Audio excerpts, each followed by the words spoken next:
Dijeron que una mujer que no podía tener hijos estaba maldita por el mismo Dios. Pero mientras Virginia Mitchell sentía la tierra helada cerrándose alrededor de su garganta, se preguntaba si la verdadera maldición era la crueldad de aquellos que se llamaban justos.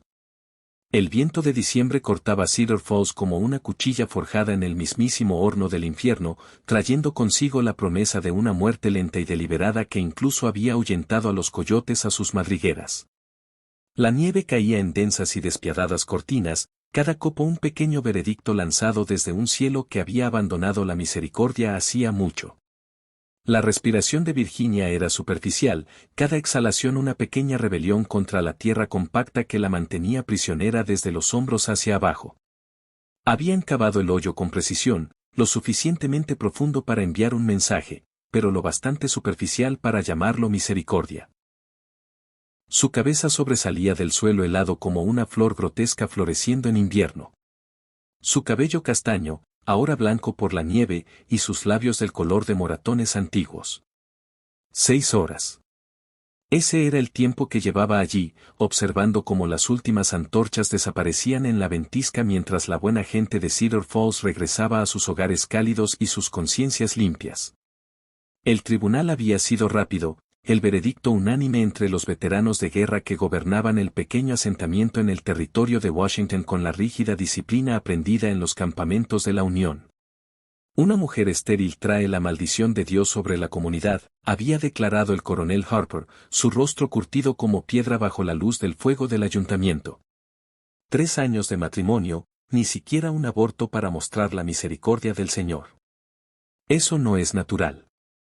Y lo que no es natural no es bienvenido en Cedar Falls.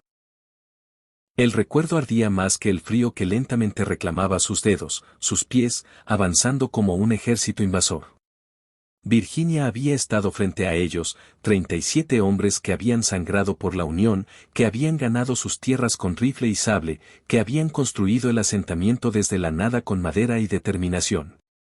Intentó hablar, explicar que desear un hijo y poder tenerlo no eran lo mismo, que su corazón se rompía un poco más cada mes cuando su ciclo llegaba con la regularidad de la lluvia. Pero no querían explicaciones, querían soluciones. Robert Mitchell es un buen hombre, añadió el pastor Williams, su voz cargada de lo que seguramente creía era rectitud. Luchó en Antietam, ganó sus galones de capitán honestamente. Merece una esposa que le dé hijos para perpetuar su nombre, no un recipiente vacío.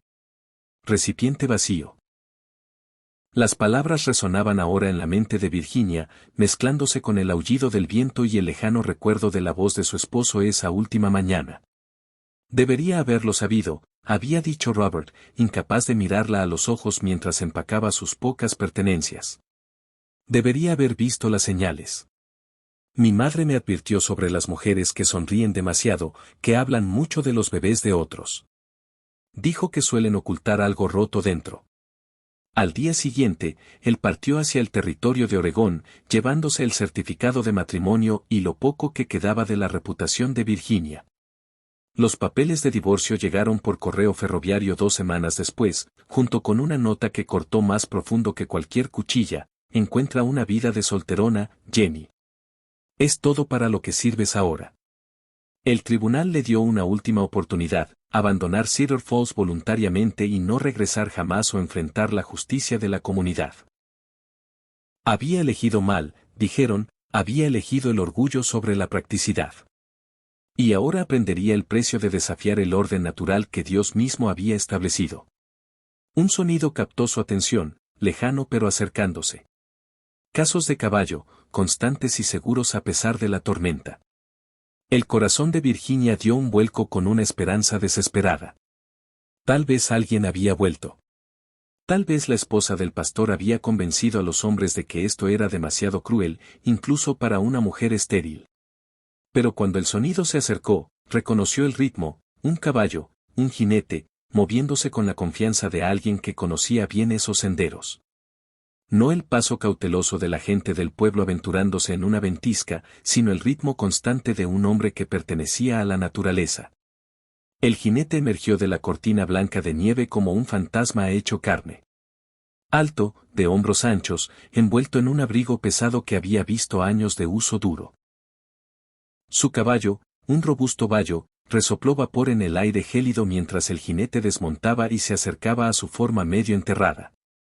Virginia intentó hablar, gritar, pero su voz, rasgada por horas de viento y frío, solo emitió un susurro roto, apenas audible sobre la tormenta.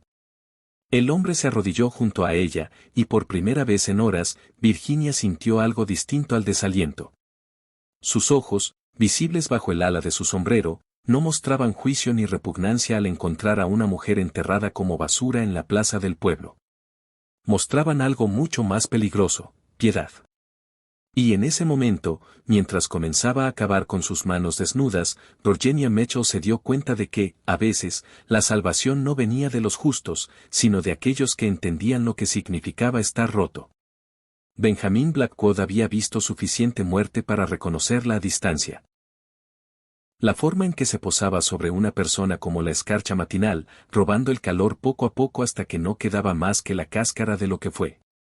Había visto morir a buenos hombres en trincheras confederadas, había visto niños consumirse por la fiebre en campamentos militares. Había sostenido la mano de su propia esposa mientras la vida se le escapaba durante la peor ventisca que el territorio de Washington había visto en décadas.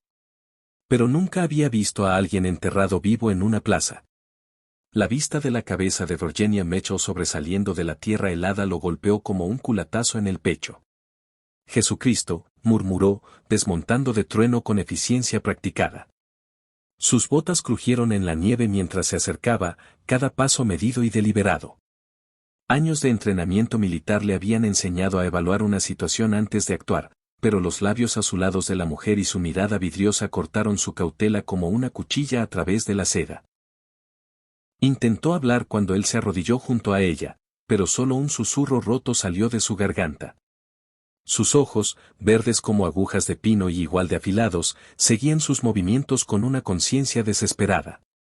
Todavía luchando, entonces. Todavía lo suficientemente viva para esperar. Tranquila ahora, dijo Benjamín, su voz con la calma constante que usaba con soldados heridos y caballos asustados. Voy a sacarte de ahí. Comenzó a cavar con sus manos desnudas, la tierra helada como cemento bajo sus dedos. El frío atravesaba sus guantes de cuero, pero había soportado cosas peores. En Fredericksburg, cavó trincheras en el barro de diciembre mientras la artillería confederada rugía sobre su cabeza. Esto era solo tierra y nieve, y el único enemigo era el tiempo. ¿Cuál es tu nombre?, preguntó, en parte para mantenerla consciente, en parte para llenar el terrible silencio que los rodeaba como un sudario. Virginia, logró decir, la palabra apenas audible sobre el viento. Bueno, Virginia, soy Benjamin Blackwood. La mayoría me llama Ben. Sacó otro puñado de tierra compacta, revelando más de sus hombros. Tengo el aserradero a unas 2 millas al norte del pueblo. Probablemente hayas oído las sierras si has estado en Cedar Falls mucho tiempo. Ella asintió levemente, y él captó algo parpadeando en sus ojos, reconocimiento, tal vez, o alivio de que le hablara como a una persona en lugar de un problema a resolver. ¿Es esta tu idea de una actividad?